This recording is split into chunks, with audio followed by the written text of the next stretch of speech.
All right. Hi, Stacy. Hi, Priya. I am really excited to introduce you, but I also obviously want you to introduce yourself. Sure. But this is Stacy Kellogg. Pronouns are she and her. And Stacy and I have been colleagues and friends, fellow coaches for over 4 years now. But Yeah. we were just talking about how it feels so much longer. And the first question I always ask people beyond please introduce yourself, what do you want us to know about you, is are you willing to lower the waterline in this conversation and go deep Yes, I and am. without all the preamble and framing? Yes. Yes, absolutely. I expect nothing less on any conversation with you, Priya. It's sort Wonderful. of All right. So let's part of let's the do deal. it. Let's start here. Why don't you just tell us what you think we need to know about who you are before we start this deep conversation? Yeah. That's a great question. So I was born and raised in Southwest Colorado. I came into social justice work in college and got into social justice nonprofits as kind of my first career path. I did that for over 15 years. Then I experienced a little bit of like personal growth and development world, loved it, and got into coaching. I've had my own coaching business for 6 years in August. And I really see myself as kind of this intersection of leadership coaching, heart-centered facilitation, helping people bring more of themselves to the world, to their work, to their families, to their neighborhoods, to their communities. And I especially love working with high achiever, deeply caring folks whose care is much bigger than their current capacity, usually, who have big hearts and they want to make a difference, but they don't always know how or when they'll possibly squeeze that into their calendar. Yeah, it's so wonderful when we get the chance to leverage that energy and people and then see them actually reaching that potential. Yes, yeah, So exactly. fantastic. And you're also, Roundtable's operations person, so you do a lot of the help around structuring our business development processes. You're my partner in crime. We are doing this together, this roundtable Yes, we thing are. together. Yeah, yeah. Yes. We had the Um, great fortune of a staff meeting earlier today where we all, I don't want to speak for everyone, but just the energy that we have around this work and their creativity and the connection, it feels really exciting and it feels like the medicine we need right now in the world, like this yeah. co-creativity. Creativity, yes. I left that call earlier today feeling that word creativity. I also felt I couldn't do Roundtable without this group of Mm. wonderful people. Yes, And so we're certainly in community around something. I think that sometimes can feel bigger than ourselves. absolutely. Yeah. Yeah. So you have so many good stories. Every time I get a chance to talk to you, there's a story, there's a narrative, there's something like, oh, I didn't know that about you. And Yeah. so where I want to start with you is what is your story of getting into this work? And I say that in quotes because people always euphemistically say, oh, you're doing this work. I'm doing this work. Define what you mean by this work in Mm. terms of your engagement with Roundtable in particular Yeah. and how it started Yeah. where you are today. So you and I spoke a little bit ago about where I would start, but as you were asking me that question, I realized that it goes back even further than the story that I had sort of choreographed in my head to start with. Yeah. And that is I've always been really aware of difference in myself, difference in other people. I was a really sensitive kid growing up, and my dad was very sick when I was really young. And I think that shaped kind of how I look at the world, the ways that I felt maybe like I didn't belong because of what we were experiencing as a family.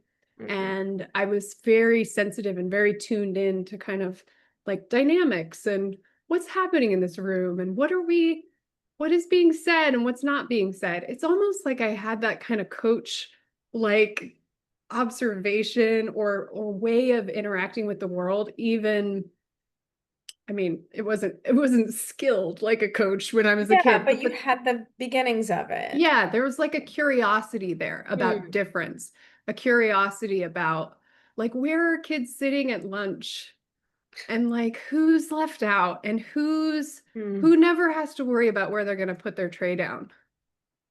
Yeah, so an awareness of those dynamics Yeah. that many of us walk through the world not being aware of or needing to be aware of. Somehow Hmm. you were particularly sensitive. Yeah, yeah, there's a sensitivity there. And I remember thinking that it was a giant burden at times because I was noticing things that like other people weren't noticing and weren't worrying about like Oh, after yeah. school. So there's an interesting way that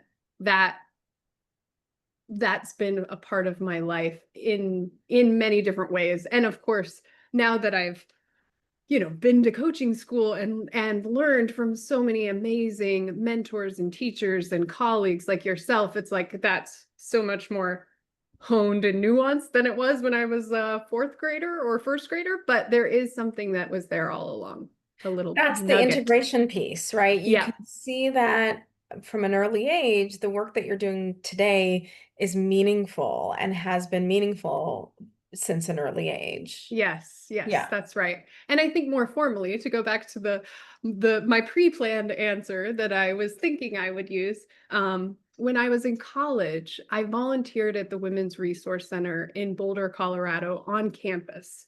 And it was almost like a divine sort of serendipitous choice to walk into that Women's Resource Center and volunteer. There was something inside of me just saying I needed to, and it made me feel very nervous and very out of my comfort zone. Mm, Grew up in a really small town, didn't have a lot of like exposure to people who didn't look just like me or had yeah. like, you know, it was my first time sort of being outside of my little Colorado hometown, and I volunteered here. And we went through a process well, first I was a volunteer and then I joined the staff. But we went through this process while I worked at the Women's Resource Center of really some reckoning around the number of white women that worked there versus women of color, and how we couldn't really just put up a sign saying we were a multicultural women's resource center if it was a majority white women ran center. So I was Yeah. part of the process of like looking at that and looking at race and gender and sexual orientation and ability level kind of for the first time in my life. This was 2001. I was a freshman in college. Yeah. Um, so How did you become aware? Like, was there a yeah, moment where you were like, oh, I'm missing something here? yes, yeah, big time.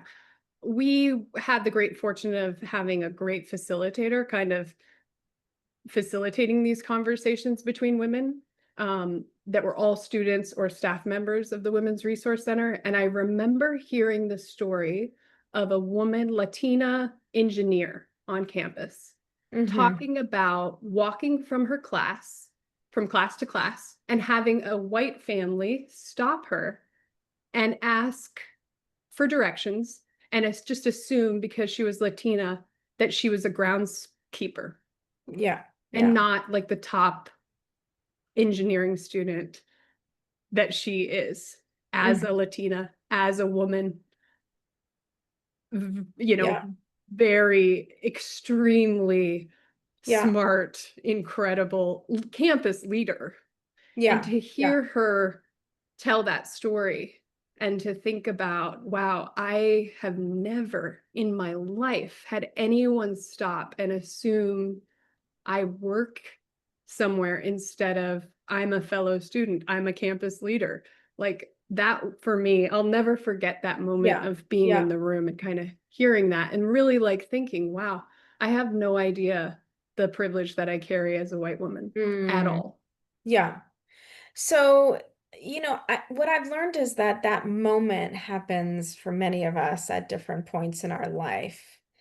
And then we start, from that moment, start seeing the world Yeah. quite differently. Yeah. We start to understand people differently, check our own biases and assumptions about people, and ensure that, we're not making the same sorts of potentially harmful stereotypes about others. And I also know you as like a deeply integrated person. I am sure at some point you looked yourself in the mirror to also ask this question: what are the assumptions people make about me as I walk around the world as a straight white woman? Mm-hmm.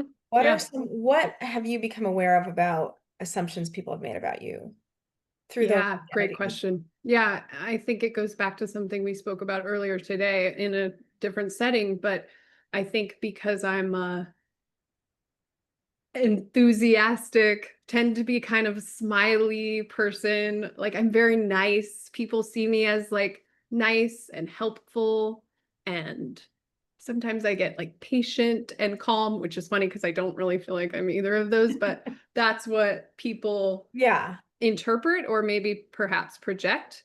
But yeah, there's I get a sense of like this, she's nice and she wants people to get along and she's friendly and yeah, helpful. yeah, And I've gotten a ton of external validation for that and kudos, and gotten a lot of brownie points for that.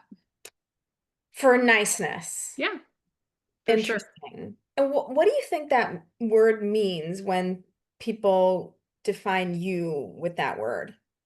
Yeah. I think there's like a gets along well with others sort Oh of yeah. Yeah. vibe. Doesn't ruffle feathers, doesn't rock the Yes. boat. Yes. Yeah, stays in her Yep. lane. Yep. And how Yeah. true is that in your experience of living as Stacy Kellogg? How true?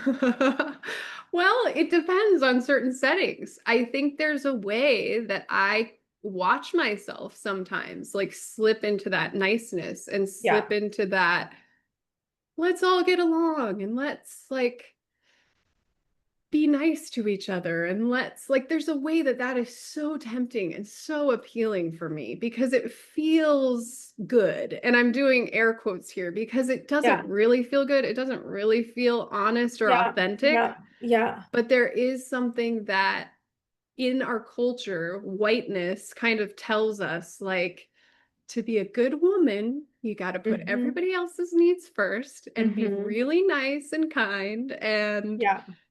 um well, the kindness we'll talk about in a little bit, but there's this Yeah. like behaving, there's a performance almost to it, Oh yeah. Yeah. an obedience to it. An obedience. Yeah. That if you're out of alignment with it, you're not playing the role right. Yes, exactly, exactly. Does that spark anything for you as I'm talking about that? Absolutely. I mean, I think there's like a natural, our brains, I'm gonna offer this with a lot of grace Yeah, because I think that our brain's primary function is that we survive. yeah, of It's course. constantly looking for threats in its environment, and there are always lots and lots of threats, and it has to rely on its history to determine what is safe and what is not. And so it's like very binary and Yes. reductive in the way that it makes sense of the world. And we can bring consciousness to it and be quite discerning. But that like instinctive response forces us to categorize people. Yes. And, this deep societal conditioning of categorizing white people as safe and Yeah. categorizing women as safe, we throw this word nice onto it so that we can be okay with that safety, right? And not be threatened by it. Yeah.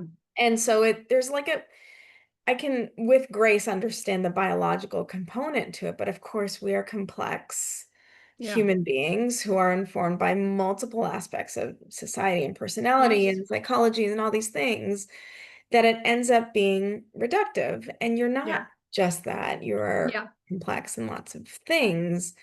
Um, but, what I heard you say is it can feel good it can feel rewarding, like, oh yeah, I reached the thing that I'm supposed to reach. Nice, Yeah. you know? Yeah.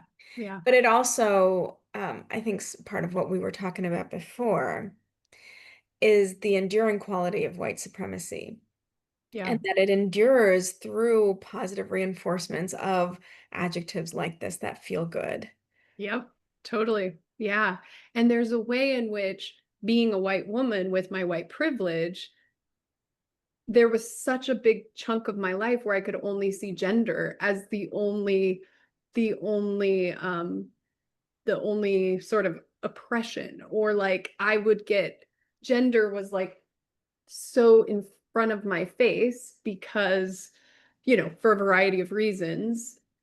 But it wasn't until starting to have these conversations in college, it was like, oh my gosh, by only focusing on gender, I'm only focusing really on white women. And I'm Yeah. missing so much around race, around class, around ability level, sexual orientation, gender identity, socioeconomic backgrounds. Like, there's a way that white privilege puts blinders Yeah. on me, on us, and you could go a really long time being super obedient, keeping those blinders on, and missing a whole lot of Yeah. what's happening all around you. Yeah. It's one thing to recognize how you've had those, how you've not been able to see or Yeah. experience the world outside of being a white woman. Um, and then there's a way in which, okay, now I recognize I have this privilege. What do I do with it? Yes. In some ways, your repair and healing can almost go further than mine in some ways because of that Yeah. privilege, Yeah.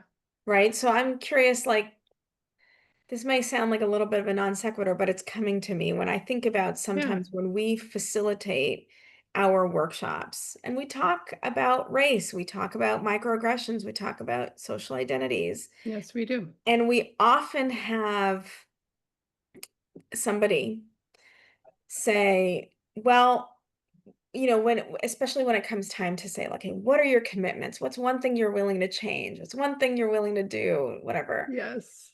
We'll have a white man say, well, I'm a white man, so I'm going to listen. I'm going to shut up and listen. Mm-hmm. And I just wonder what the white woman version of that is, or how Mm. you react to that. What does that mean to you? Because of Mm. course, we at Roundtable have learned how to respond to that sort of comment, which of course is like, great. Yes, thank you for recognizing your identities and your privileges and that you have an obligation to listen. And we want more than listening from you. We want Mm-hmm. listening and respond and repair and heal and commitment and all these other things. Yes. That Yes. what can you leverage around your privilege beyond listening, Right, learning? right. And when you bring that up, Priya, I go to like, okay, great. If you want to listen, wonderful. But then who's doing the talking? And Yeah. does the person doing the talking that you're listening to feel safe enough to actually tell you it like it is? Yeah. What are you doing to enable the talking? Yeah. Exactly. Or like, are you expecting someone else to teach you Well, there's that too. about Yeah. intersectional sectional oppression, for example, and you're just going to sit back and listen? Right. That ain't gonna Exactly. work. Like, that's It's not. very complicated to Yes, it simply is. say, I'm going to It sit. is. My job is to listen, which I also want, I can empathize with the instinct to be like, I've been talking my whole life. Sure. Now I'm going to sit back and listen. Great. And it's much more complicated. To Yeah, lower the waterline it means we don't is. just listen, we engage in debate, Yeah. we air out our assumptions and biases, and we Yes. we have a conversation about those. Yeah. Yeah, exactly. I think, to speak to your question, I think as a white woman, and I have totally done this myself, there can be, when we learn about other people's experience, there can be another big temptation to kind of cry and shut down and make it about, maybe not consciously or not intentionally make it about our tears, but Yeah. there is a dynamic there where it's like, oh my gosh, I feel so horrible about what this person is telling me they've experienced. And then before you know it, the person whose experience has been shared is now comforting Yeah. me in that situation. And that is just really completely misses the point of like, let me be here and be present and Yeah. listen. And yes, I have feelings about it. And yes, it's sad. And, I'm not saying like tears are bad. I'm not like Yeah, but criminalizing how do that, but it we, hijacks.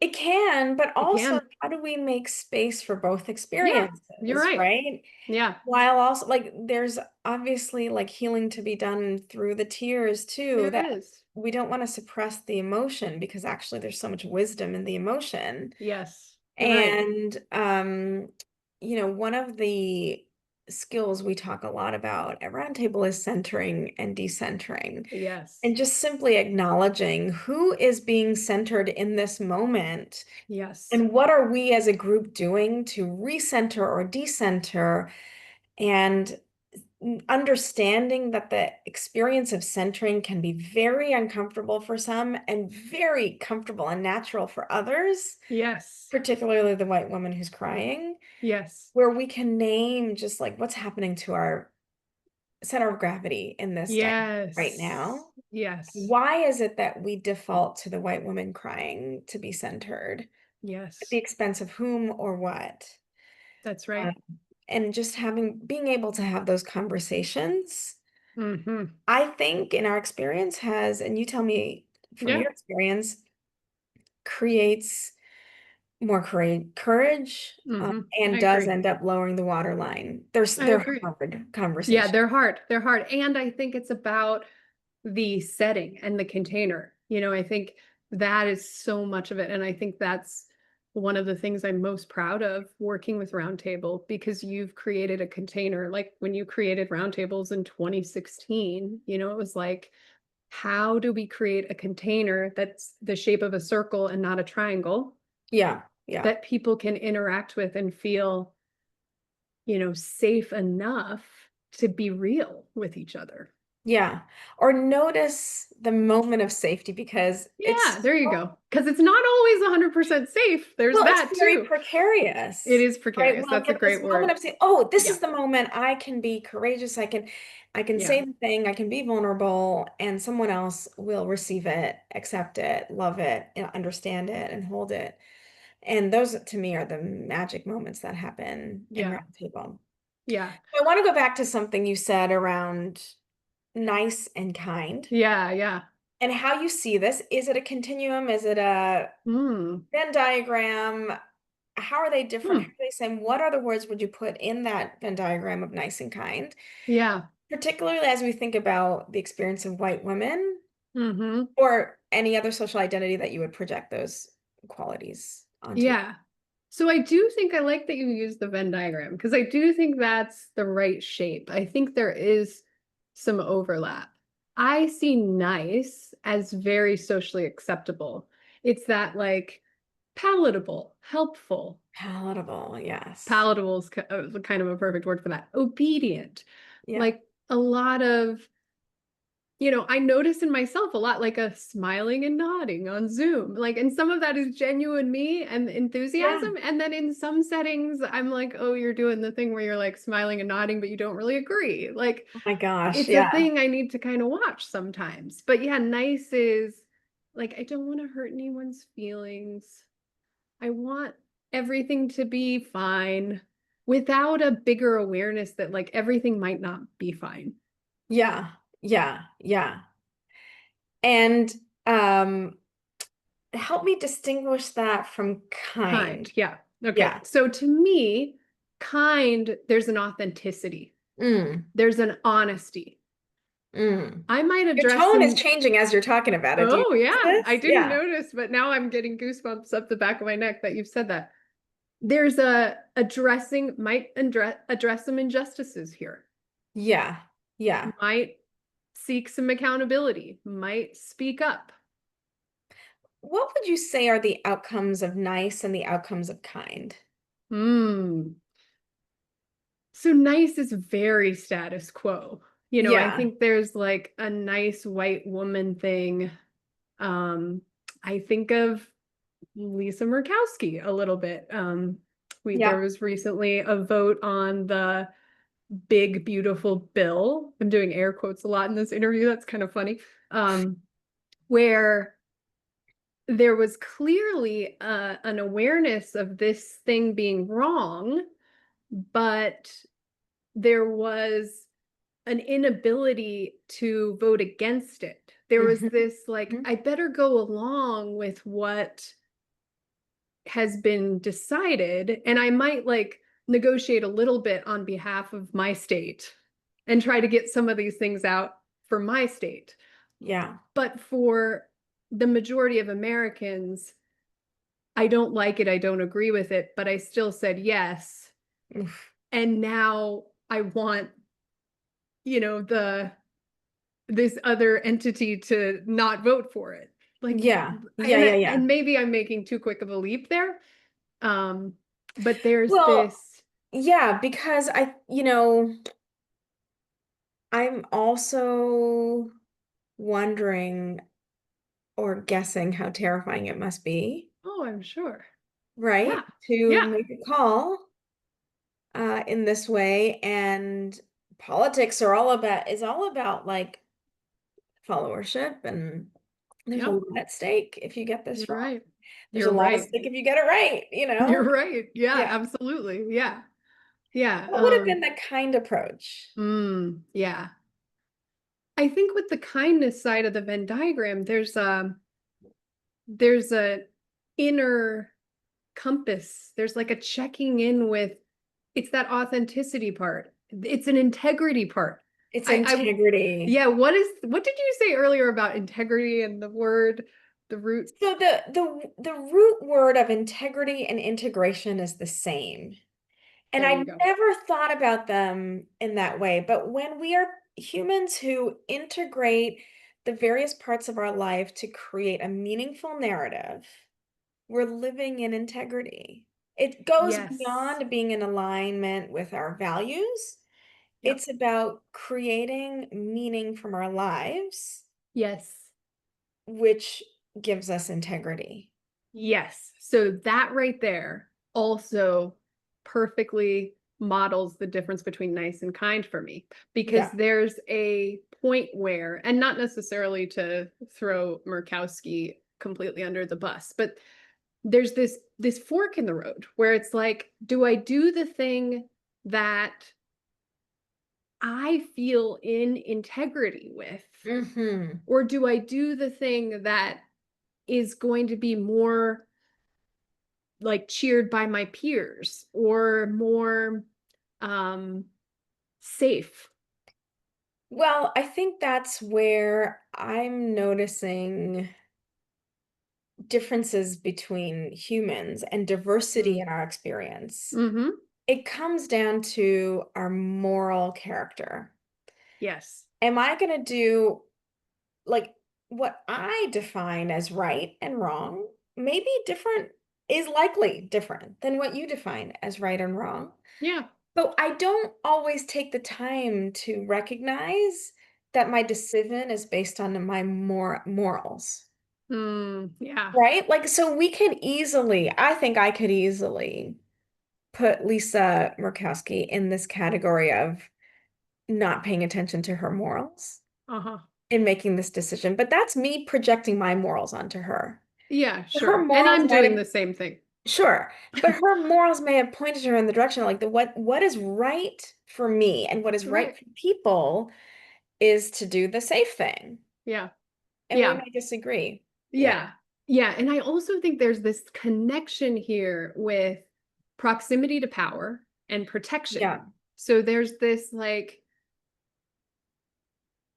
and I'm just going to go back to that example. And I'm not Lisa's bestie, so we can't really ask her, and she's not on the Zoom call, so we can't really, Yeah. ask her. But there's this, I imagine, to have some kind of proximity to power at some point for white women, that's more attractive. That can be more attractive to us to keep that proximity to power versus do the thing that's most in alignment with what we know is right. That's so well said. Yes. Yes. Well, it reminds me of how many conflicting intersections there are in our Yes. moral fabric, Yep. that it's no wonder we make mistakes. It's no wonder Of we're course. imperfect, and sometimes we make decisions in the moment that we later have to repair, and hope that people will, or that we will still belong to ourselves when we seek to repair and Yeah, heal the mistakes we've made. that's right.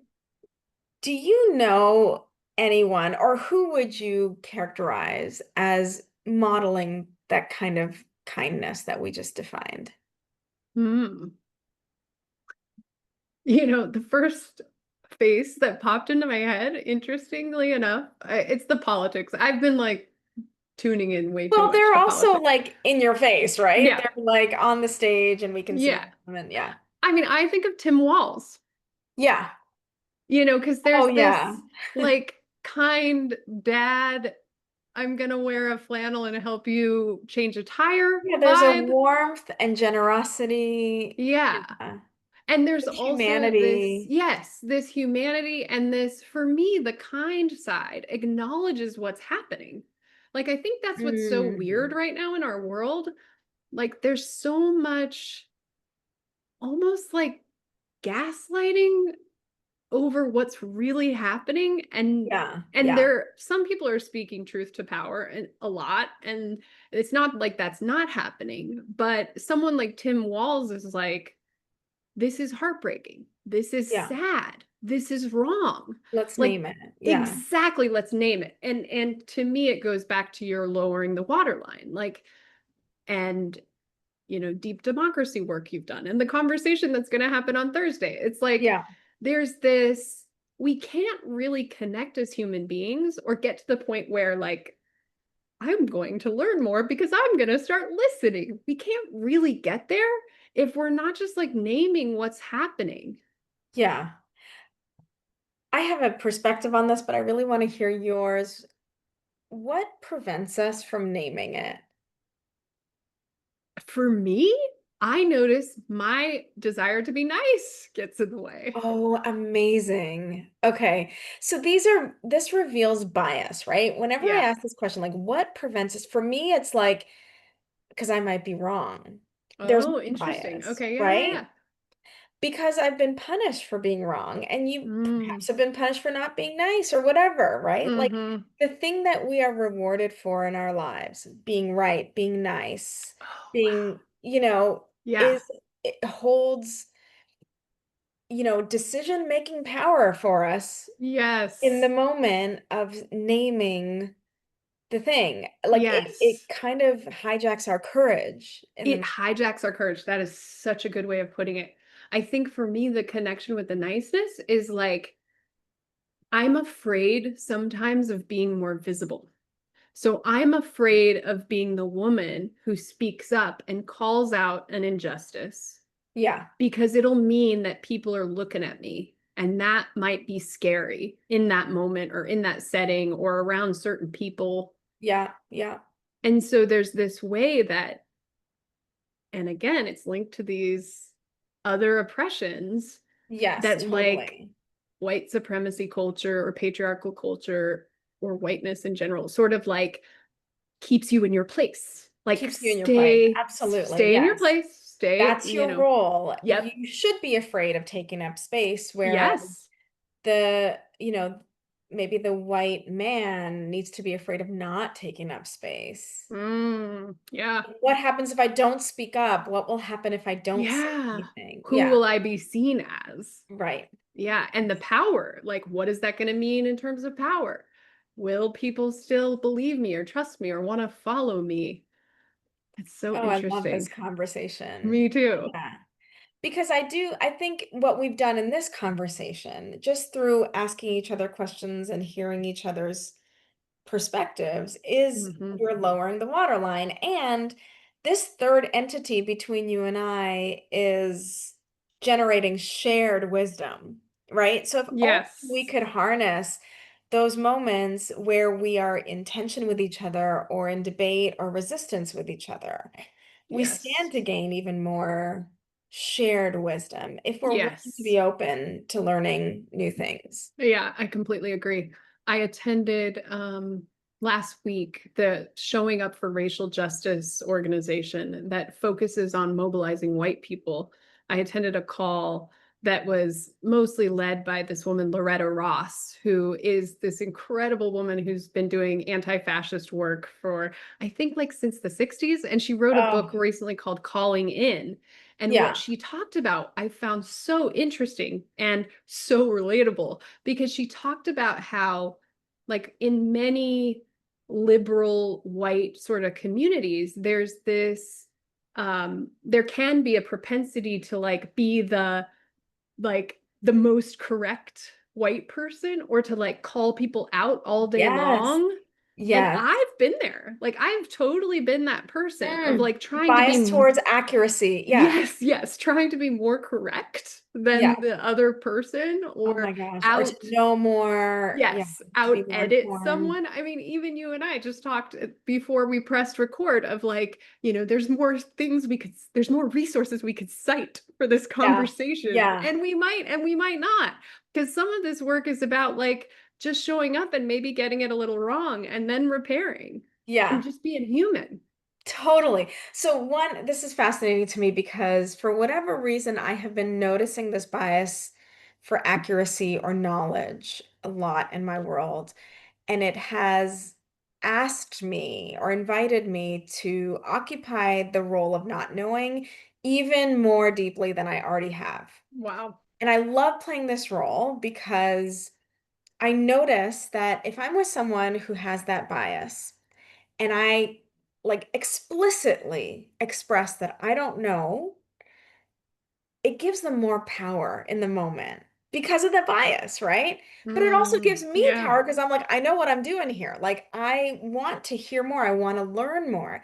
So both of us, there isn't this like disproportionate power play thing going on. Yeah. We both sort of end up feeling good about our dynamic. I'm teaching you something, I'm learning something. And often I have to do the cognitive work of suspending my accuracy and suspending my Mm, knowledge. yeah. And I will say this, I think the only reason I can do that now is because I've proven from my career that I know a lot, right? Yeah. But Yeah. can you imagine if I didn't go to the schools I went to and build Wow. this business, could I take on the opposite bias of not knowing? Probably not, Wow. not until I prove myself as somebody who knows. Oh my goodness. Goosebumps up and down my spine hearing you say that. Right? Yeah, We're all we're all navigating the doing it. world so that we can be seen Yeah. and understood for who we want to be while also trying to dismantle these tensions that we are keeping alive, right? Yes. Yes. Yeah. And as you were talking, Priya, I was thinking how many folks, like just thinking about like the coaching profession, for example, like how many folks go into a profession like coaching with like really good intentions and they're the person that like people call in the middle of the night Oh yeah. when they need advice. So like in a way, a lot of people that are drawn to coaching, I know I was at first, they're drawn to it because they're like knowers, they know and they want to help. So it's just a very Totally. And then they go interesting, through coach training and they're like, oh, that's what coaching yeah, is? it's like, oh, everything you know and like all the ways you want to help don't help you as a coach at Yeah. all if you're Yes. really going to be a coach. If you're going to be a good coach. Yeah. Exactly. And I think there are more of that kind of coach than there are of the kind of coach who's willing to not know and radically not know and really Yeah. really embody curiosity and not knowing for the sake of someone else's journey. Yes. Do you know how much Yes. humility that takes and how much courage it takes to do that in this world that is defined by things like white supremacy and the patriarchy and Yes. colonialism that Yes. tell us constantly that you're a better person when you know things. You're a better Yes. person when you're accurate. You're a Oh my better gosh. person when you're logical. Yeah. Yep. And coaching And is radical in saying no to all of that. yes. And we're living in this age of AI.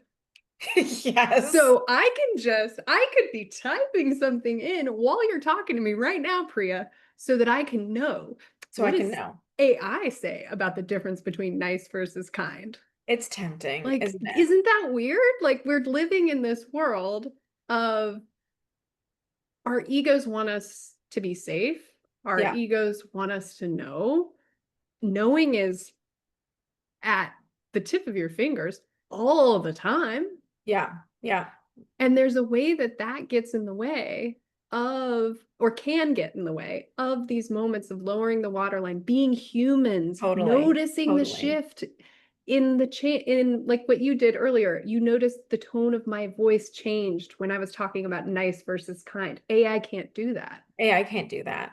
Well, this is what, for me, as I think about how AI intersects with the work we're doing as Mm-hmm. coaches and facilitators, is, you know, AI allows us to be accurate, allows us to know, allows us to be informed, allows us even to be eloquent and expressive, Mm-hmm. right? It really does facilitate that process.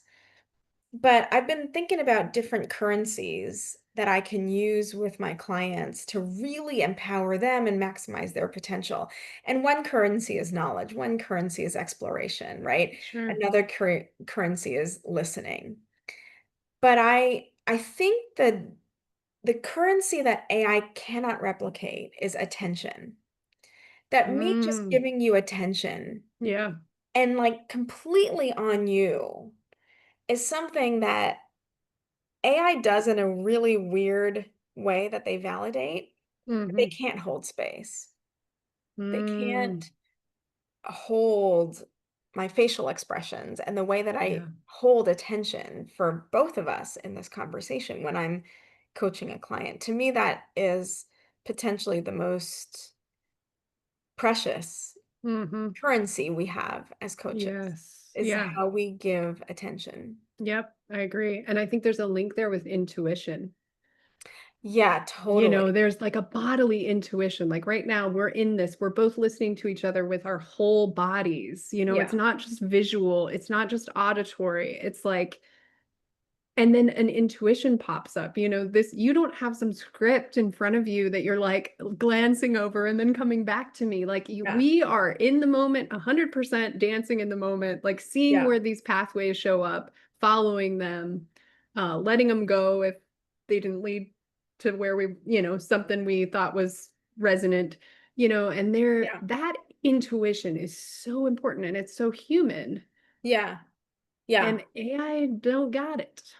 Well, no, it can't notice um moments of resistance and tension and like spread the no and go deeper and it just Yeah. not yet anyway. Yeah, that's true. I'm really open. I don't have like a strong judgment. I'm not afraid of it. I'm just like, Yeah. what's going to happen here? And Yeah. like, you can't, no matter what, you can't take my humanity away. No way. You're not going to be able to do that. So No. let's see how can we leverage this? How can we work with it? How can we grow it? But this conversation is reminding me that coaching is resistance, right? Coaching is a tool for resistance, for social change. When I started coaching, I really was focused on the personal transformation aspect. But Stacy, if you think about the number of hours we have coached collectively at Roundtable and even beyond Roundtable, our competitors are doing the same work we're doing, Yeah. and how much change we've been able to enact just by, people having the moment of realization and meaning making in a coaching call. I Yes. really think coaching is such a fortified path to resistance beyond personal transformation. Yes, I agree. And I think in addition, JEDI for Leaders. Like I think about the JEDI for Leaders program that you've created and that you've facilitated. You know, there's something that happens even outside of a one-on-one coaching Yeah. experience where people feel, perhaps even for the first or second or third time in their life, where they can say something that other people don't agree with, and they're not going to be attacked, judged, shamed, or blamed for it. And Yeah. It's that's, amazing. It's yes, magic, and it is. we could not have planned that. It's a thing Yeah. that happens through us being human. Yeah, that's it. That's it. And I think it's what you've created, like the curriculum that you've created that's not, coming out of thin air or like from Yeah, some book or something. It's like with your various experiences and also looking at learning design and how adults learn. There's a yeah, way that environment has created, like just the other day I was looking at testimonials from JEDI for leaders, and I was like, what we do is so amazing because yeah, people, they can be themselves even yeah, if it's in a work setting, and they can be their whole identity, whether yeah, that's I'm an immigrant and my kid is trans and nobody I work with knows that, but I felt yeah, safe enough to share it today in this 1 hour that was facilitated by the RoundTable Institute. I mean, yeah, and that's the container. That's the beauty of creating a container that is more kind than nice. That's like yeah, people can be authentic and speak up, and no one's going to be like wronged or blamed or outsmarted or something yeah. about No, what they're not, saying. it's not allowed. I mean, there's room for resistance and debate, Yes. position and challenge. Yes. I don't think we make room for, I want to say like mean behavior, although that's also happened in our Jedi for Leaders program. Hmm. So ultimately, like, I'm really proud of what our team has done with that program. It Yeah. took on a life of its own, and Yeah. who could have known that, we would get the outcomes we did, and that it was sort of the dream when I started Roundtable. It was like, we want to have real conversations about things that matter and about the things that we're scared to talk about in a Yes. way that is intellectually, emotionally, spiritually, and physically satisfying and fortifying, right, for all of us. Hmm. And Jedi for Leaders hit on a lot of that in a way that I could not have predicted. Yes. Yeah. Absolutely. Yeah. And that's got to be interesting for you to have maybe imagined what it would be and then to see it grow into, I mean, how many people have taken Jedi for Leaders now? We have thousands of people who've gone through Jedi for It's Leaders, incredible. and we have now hundreds of people who've gone through Jedi for Coaches, almost 1,000. So Wow. Yeah. I know, isn't it That's the amazing? ripple Yeah, effect yeah, of creating yeah, these spaces. And, to me, that's true empowerment because, again, yeah, it's the shape of a circle and not a triangle. It's not yeah, one person at the top saying, be more like me, do it like yeah, me. yeah. Um, The program is also, what I've learned is, talking to people who took it 5 years ago, they might remember one thing from that hmm, program. yeah, That thing has pivoted their life, or yeah. pivoted the way they think about people or their relationships or their marriage or their Wow. kids or something. And to me, there's no greater gift. Like, yes, there's a lot of content. And Yeah. you can read the book and take your notes and get a ton of content. You can write a whole thesis on it. But Absolutely. if one thing, two things, three things Yeah, change the way you see the world, to me, we've done our job. that's right. Um, so it feels like we can keep going, I and know. We I could. have 5 minutes before I have to get to my next call. Okay. We always end the interview with this question. Okay. What is a semi-big decision you have to make in the next month? Ooh. Hmm. I feel like I just made some really big decisions You did. around, yes, staying where I've been living. Yeah, where to live and Yeah.